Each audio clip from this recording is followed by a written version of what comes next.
Well, thank you everybody for taking a moment. Let's talk about diversity in California water. CWEA and your professional associations are strongly focused on the workforce shortage, on workforce diversity, and particularly this acute shortage of engineers. Michael Simpson, I've had the honor and pleasure of working with him for about a dozen years on professional association projects. He is a one-person driver for change, I tell you. I can't wait to get to this interview. Michael Simpson is, sad to say, but you say it about so many people these days, the retired division manager for the Industrial Waste Management Division of the City of Los Angeles, LA Sanitation and Environment. He has 4 decades with the city. He shared this at his retirement party, starting way back at the Board of Public Works, Bureau of Engineering, and he's a graduate of Cal Poly Pomona. So I will dive into it, Michael. Here we are, we're 2024. Do you think the California water community is where we should be when it comes to the recruitment and support of African-American engineers? Alex, thanks for this time. Right now, I would say I'm here in the city of Los Angeles, and we're a big organization that's kind of representative of the water industry in the state of California. So for us in the city of Los Angeles, we looked at our data about 5 years ago. It was about 3% to 4% for African-American engineers in the city of Los Angeles, specifically the Clean Water Program. I'm talking about our Department of Water and Power, LA-SAN, which I work for, and some of the other agencies that touch water. So to put it in a nutshell, no, we're not where we should be. Most of these people on the call are public agencies. Public agencies have an obligation to hire people that mirror the community. And in California, I think it's about 8 to 9% African Americans. And I would challenge water agencies to try to approach that rate in your own organization for African American engineers in professional positions. Here at LA-SAN, we were a little higher than the average. We had about 8 or 9% because some of the programs that we had undertake to increase that level.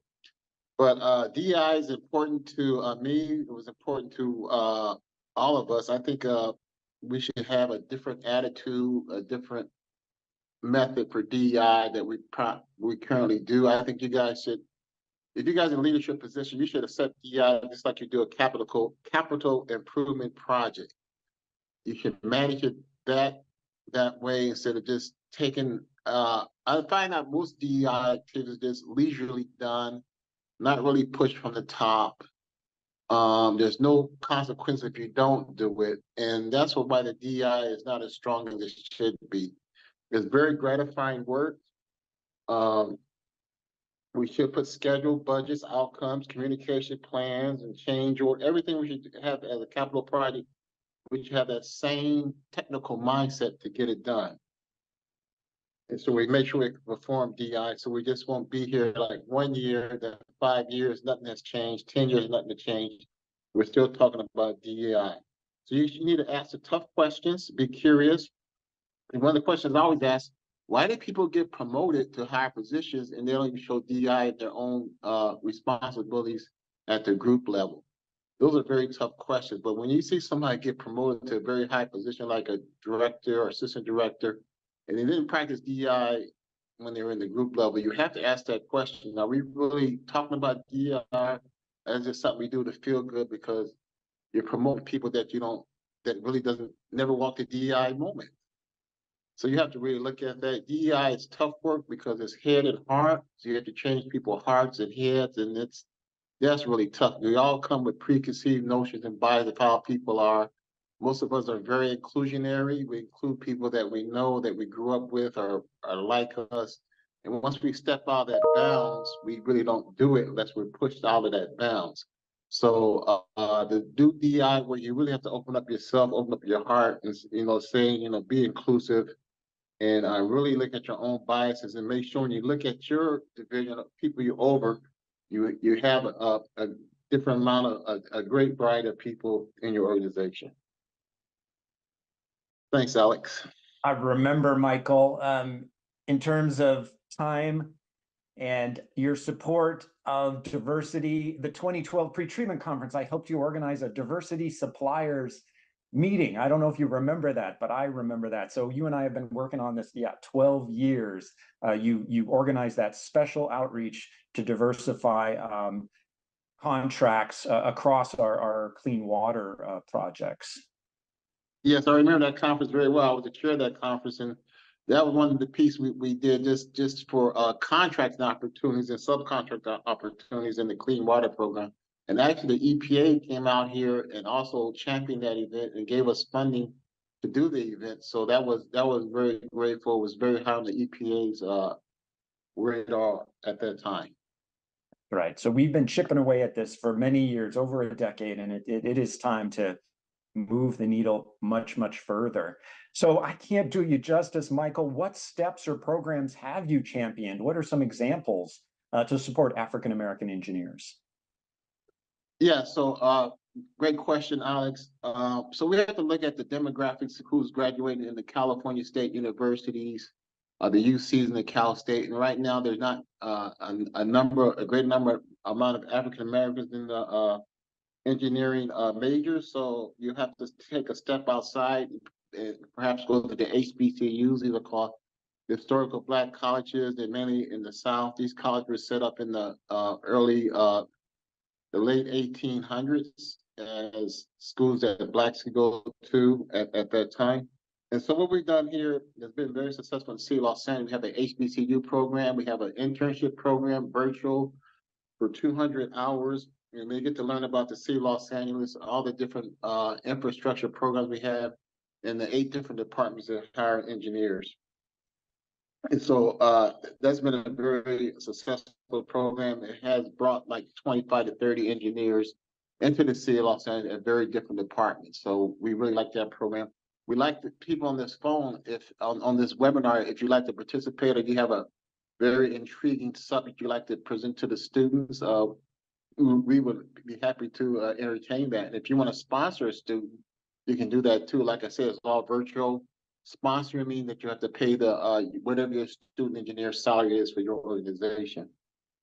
We also go out and recruit at the National Society of Black Engineers event, which is coming up in Atlanta in 3 weeks. That's a great way to get African Americans. We have a local event called Tech Day, where we build the youngsters like elementary and middle school and expose them to engineering. We also have research opportunities. So most organizations, big as ours, do give out research. We give our research out mostly to the local schools like UCLA, SC.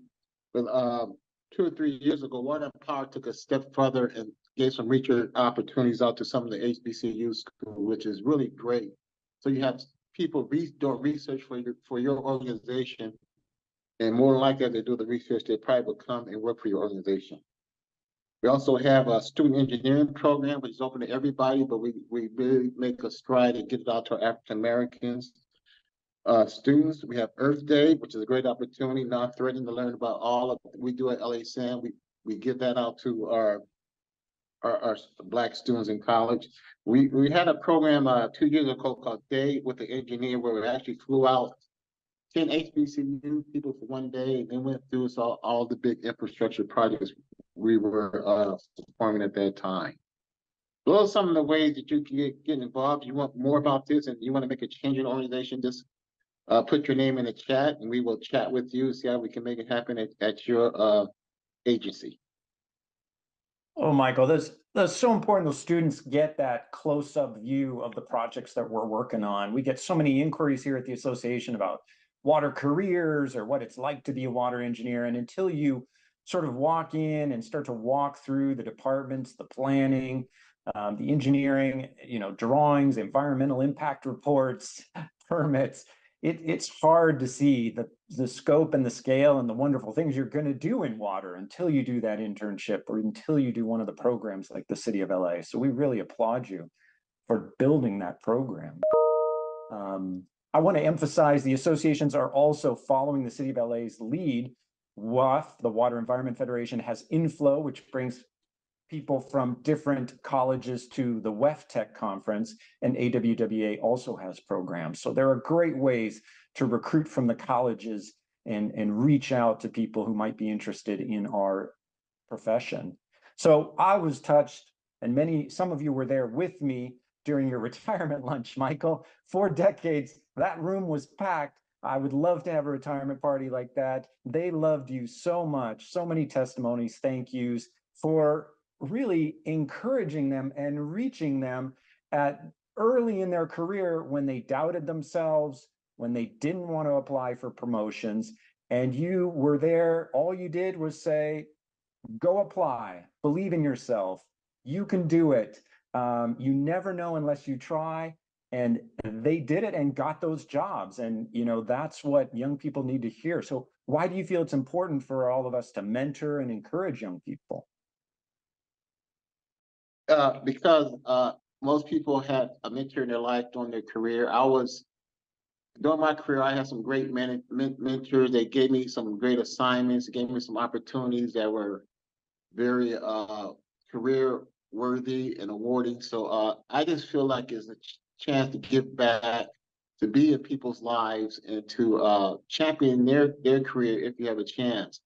In our large municipal organization, City of Los Angeles, it gets kind of complicated, difficult to really promote yourself and know where you're going and how to take the next step to prepare for a promotion or even a lateral change. So I worked at a lot of different offices in the City of Los Angeles. I developed a habit of knowing what the office does, know their strategic plan, and how to speak to the executive manager of that division organizations to get more information so I can apply and compete for a job. A lot of our my colleagues did not have the trajectory of their career like I had. So I just wanted to share some of my points that helped me in my career with the City of LA.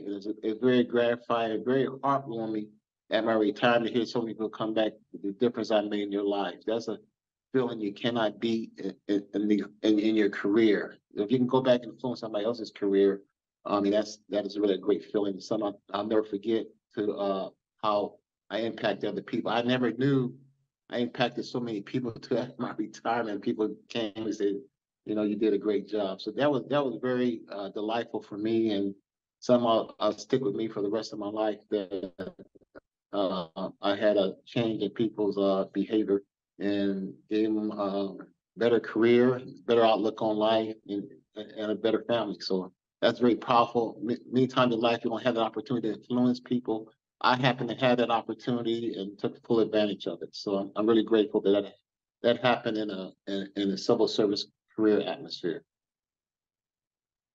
Absolutely. And one of the things CWEA learned when we were building our mentoring program is not to be afraid that you're going to need to have all the answers. That's really not what mentoring is about. You are their sounding board, their cheerleader, their sort of professional friend. In our business, getting into the water or wastewater industry is very complex. Certifications, licenses, and all they need is your experience or your network who can tell them, oh, here's how you become a distribution operator or a wastewater collections operator. You'd be surprised how quickly you can help someone and how lost many of these new people and students are when they're trying to enter our business. So like Michael, the associations really encourage people to reach out, friends, family, your community, and just be that sounding board to help them navigate into our profession. Coming up, your questions for Michael about what you are seeing at your agency, how to get higher ups involved. Michael has done it all over his 40 years. So let's ask question, Michael, what is your vision of the future? How close are we to the number of African-American engineers reflecting our communities? Well, we're a long ways away right now, Alex, but I think we're taking positive steps to close that gap. The more that we get into the young people as they're in their middle and high school years, the better off we can build that pipeline that successful graduates come out to assume some of these jobs on the engineering level. But I like to echo what you said, that right now there's a scarcity and everybody's fighting over the same resources. So we need to develop more resources here in the United States for technical STEM majors so we can all enjoy the great lives that we have. Yes, it's true. You've done a lot of work working with elected officials and the mayor's office and others. How did you approach that? How do you get things done within your agency? That's probably one of the toughest things in a big municipal agency like us, because we have to deal with our Board of Public Works, our neighborhood councils, our council people, and the mayor's office. So it takes a lot of fine tuning, it takes really just time in the job to learn how to navigate those different wants from those different entities. But the main thing is have a clear plan where you want to go, and have a fallback plan if it doesn't go forth with the elected or appointed officials. Many times in our organization, we think it's a good idea, but oftentimes it's not politically correct at the time. So you have to kind of modify the ideal, get what you can, and get others aboard. So it's really having like two fallback steps. In the first step, you want to go, this is your real project, but you have a fallback and a fallback to get it by the elected and appointed officials. It takes a lot of finessing, and it takes a lot of people. You have to know a lot of people in that arena, so you know you have to know the temperature of the elected officials, what they're looking for and what they're not looking for.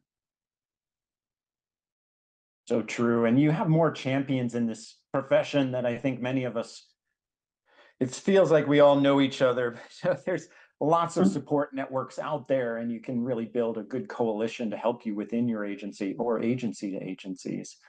So just waiting for any questions you want to ask about mentoring, building programs within your agency, how to recruit within the water workforce, and support new professionals. I'll put some links to association resources into the chat.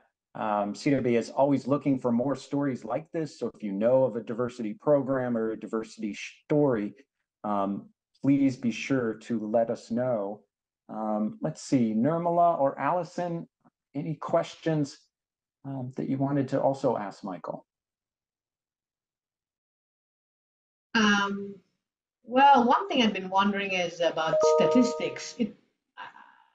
There's been some, it's been slow to try and do a survey to get statistics of, I don't know what to call it, race or ethnicity in the water industry. Does anyone know of any effort to do that? You know, I know someone had once said there was going to be a legislative driven thing to ask for breakdown of by race, but at the state level, but I haven't kept up.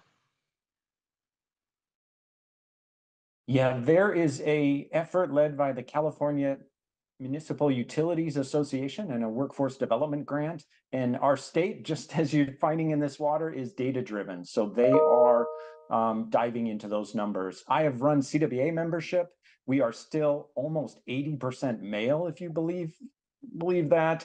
And the number of African Americans does not reflect the population of African Americans in California. But again, CWEA is sort of wastewater collection system. We're just one part, but those are our figures. Michael, there. Totally. I like to talk about some of my legacy projects, although I'm retired, that the audience might be interested in. We're working with a startup that's developed a device that could fit downstream of wash machines to actually intercept all the PFAS and microplastics that emitted from your wash machine. We're looking at some of the big wash houses in LA to put this device. If you're interested in that project, put in the chat. We are looking for, the city is looking for municipalities to insert that device and see if it can really remove the PFAS and microplastics. Many done for microplastics, but if you know through the water chemistry, a lot of time the PFAS is attached to the microplastics and becomes one entity as it flows to the treatment plant. Another interesting project we just presented at CWA is our Forks to Fuel project. And this is one of my legacy projects where we take brown grease from the restaurant and turn it to jet fuel. So we work with some of the higher end grease traps that will take the grease from the restaurants. While it's in the trap, it conditions, takes all the water and impurities out. We collect it and take it to an energy recovery place in the LA County. So those are two of our intriguing projects that if your municipality is interested in, I can connect you with the right people in the city of LA who's overseeing those projects. We also have a very ambitious textile recovery project where we take in textiles, see if we can recover in the city of Los Angeles. Right now, about 80% of the textiles go to landfill. We want to make that much less. I tell you, please hit up Michael Simpson. He started the green chemistry movement within the city of LA. I mean, so many great programs over the years, Michael. Please hit him up. We call this the circular water economy, one water. It's what all of us are now about, and trying to talk to our neighbors about reusing these resources wisely and not putting the wipes and the PFAS in the water in the first place. But there's a little different audience. But again, please hit up Michael Simpson. Michael, this is the last question. I'll let you take it out. Wait. Before you, there are questions coming in to different co-hosts. So let's just keep your eye on the chat. I think people are saying they sent one to you, Alec, one to Michael, and then I just got one. So yeah, I got one. So I'm going to ask Michael, and then Nirmala, I'll turn it over to you for your last question. So Michael, this is about retention, right? How do we retain African-American engineers within our profession? That's a great question. I'm glad somebody brought that question up, because people were asking me, or it does occur that sometimes you present your best picture to the African-American students at HBC or local, and they do not still want to come to the city. And it is a image sometimes when you go look at an organization and you see no African-Americans in higher up positions. You have to ask yourself, do I really want to go there and be that fight and try to climb up the ladder? And so I would say, when you look at an organization and you see the top person, the other people, but yet you see no African-American engineers, why would you want to join that organization and be the first one to be that pioneer? So that's not a retention issue, but that's just a issue to get people to come to the door. They'll go to some place where they see themselves actually see somebody there that they can see themselves ascertaining to. As far as retention, what we do the CLA, this is not just for African Americans, this is for everybody. We really try to give them a varied career. We have a rotation program that we're implementing.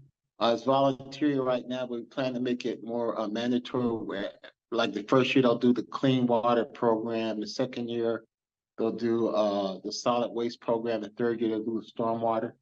And through those three experiences, hopefully by the third year, they say, this is what I want to do for the next 2 or 3 years. We also have an active mentoring program in the city of Los Angeles. We also encourage our engineers to take outside courses. We have a tuition reimbursement plan. We all have movement to give engineers who get their masters more money. We also looking at where we could, in the city of Los Angeles, you have different people, different backgrounds, different majors that come out of college. We're trying to create a generic position where if you're not an engineer, you don't have to be, what I'm trying to say, like, we have positions in the city of Los Angeles that's traditionally driven by admin people, or traditionally driven by engineering people. And sometimes that's not the best way. So we're trying to create a generic position where anybody can take a test and move up at a high level, where you can just have this generic manager, a great manager, to manage either admin or engineering or operational type duty. So we're looking at that so we can cross-train, really get good talent up above as far as we can. That would help us out with our retention issues too. Yeah, and I can't tell you how many of Michael Simpson's team members come into the associations like CWEA or AWWA to volunteer and run conferences, events, and they just keep rising up, trying to follow in Michael's big legendary footsteps. So Michael, one last one from the audience. 40 years of experience, what activities really helped change the culture within the agency related to DE&I? I say the real thing is when it comes from the mayor's office and the mayor actually puts some money and people behind it and tell people that, you know, they're going to hold the director accountable. If they don't see the diversity, you're going to have a hard time being a director at this division, at this organization. So what really changes when you put people, when the mayor appoints people to carry out his message at the board level, all our directors answers to the Board of Public Works. Then the board put pressures on these directors, our city engineers, directors, to take out his message and really diversify. They want to look at the numbers, and then you'll see change. You just can't say you were doing it. You have to look at the numbers. With a lot of DEI, we fail to look at the numbers. You can't start talking about your inclusionary, this is equitable, this is diverse. You look at the numbers and really clue in who are these people getting promoted, who are the people coming in your door, who are the people leaving. And that comes from the mayor's office through his appointments. And those appointments keeping our directors and managerial folks on the line, say, you're gonna report on this every quarter, come down to the board and report on every quarter, what are you doing in this area? Also with small business subcontracting. When that happens, you know people are serious, because you got to come down to the board and tell people publicly what are you doing about these issues. That's when I saw the biggest change in the city of LA very quickly. Yeah, Michael, I'm so blessed to have been with you all these years, and the city of LA family is true leader on many of these issues. You guys are always passionate and working on them. We appreciate your support of the association and all you've done for the profession. I'll put some resources in the chat and just encourage everyone, mentoring, reaching out to your community can make such a difference. Like Michael said, there are probably close to 100 people in that room. So he touched 100 lives, but you can make a difference in someone's life just with a conversation. So we encourage you to do that. Mentoring programs come from CWEA has one opened, AWWA has one, NSBE has one, CWEA, the Association of Women in the Environment and Water, has one, all of your professional associations. And so we strongly encourage you to be mentor, mentee. Oh, CASA has one if you want to be a general manager. The general managers will mentor you to take over, because like Michael, all the great ones are retiring. Nirmala, thank you so much. Thank you so much, Alec. And by the way, Baywork has a pilot too that they're running for 2 months. So thank you so much, Alec and Michael, for coming and sharing. For those of you who don't know, Michael is not just retiring and sitting on a beach. He's a very busy guy. He's actually helping on one of the mentoring programs I'm involved in on the side. I am helping to run a mentoring program with the National Society of Black Engineers Los Angeles chapter. Michael was a mentor last year, and there was a PhD student at UC Irvine who was doing wastewater PFAS research, and we needed a mentor for him. So I went around begging, and Michael agreed. So it was perfect. And then he agreed again in 2024 to be a mentor. So I'm glad that I'm going to see him even though he's retiring. So thank you so much. And thank you, Namara. Thank you, Alex. Thank you so much.